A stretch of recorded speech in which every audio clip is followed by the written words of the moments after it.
अस्सलाम वालेकुम वरहमतुल्लाहि वबरकातुहू औज़ु बिल्लाहि मिनश शैतानिर रजीम बिस्मिल्लाहिर रहमानिर रहीम శాపగ్రస్తుడైన సైతాన్ బారి నుంచి సృష్టికర్త అయిన అల్లాహ్ యొక్క రక్షణని అల్లాహ్ యొక్క సహాయాన్ని రక్షణ వేడుకుంటూ ఉన్నాను ఆమీన్. అల్లాహ్ ప్రవక్త ముహమ్మద్ సల్లల్లాహు అలైహి వసల్లం గారిపైన శాంతి సేవకాలు కురిపించడం వల్ల ఆమీన్. ఇప్పుడు మనం తెలుసుకునబోయే హదీస్లో ఒక సోదరుడు ఇంకొక సోదరుని, ఒక స్నేహితుడు ఇంకొక స్నేహితుడిని కలవడానికి గనక ఒక ప్రాంతం నుంచి ఇంకొక ప్రాంతానికి వెళ్తే గనక అటువంటి వారికి తరపున దేవుడు ఏం చెప్పి ఉన్నారో దాని గురించి ప్రవక్త ముహమ్మద్ సల్లల్లాహు అలైహి వసల్లం గారు మనకేం తెలియజేశారో ఆ విషయాన్ని తెలుసుకోబోతూ ఉన్నాము.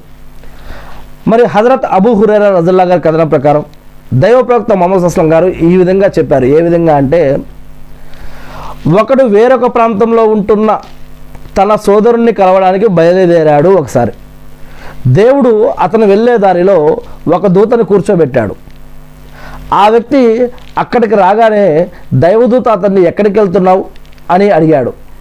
ఈ ఊర్లో నాకు ఒక సోదరుడు ఉన్నాడు, అతన్ని కలవడానికి వెళ్తున్నాను అని ఆ వ్యక్తి సమాధానం ఇచ్చాడు. అతను నీకేదైనా ఇంతకుముందు సహాయం ఉపకారం చేసి ఉంటాడు నువ్వు ఇప్పుడు అతని చేసిన ఉపకారం, అతను చేసిన సహాయానికి నువ్వు తీర్చుకోవడానికి ఇప్పుడు వెళ్తున్నావా అవునా అని చెప్పి అడుగుతాడు ఆ యొక్క దైవదూత ఆయన్ని.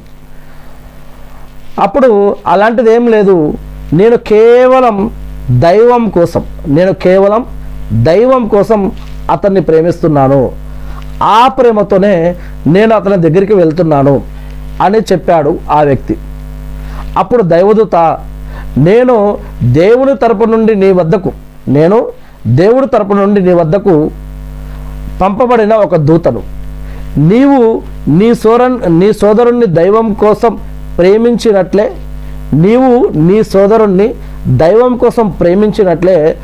దేవుడు కూడా నిన్ను ప్రేమిస్తున్నాడు అని తెలియపరచడం కోసం దేవుడు నన్ను పంపించాడు, అందుకే నేను వచ్చాను అని ఆ యొక్క దైవదూత ఇటువంటి వ్యక్తితో చెప్తాడు. ఈ యొక్క విషయం అల్హమ్దులిల్లా సహీ ముస్లిం హదీస్ గ్రంథంలో సత్సంబంధాల అధ్యాయంలో ఈ యొక్క విషయం చెప్పడం జరిగింది.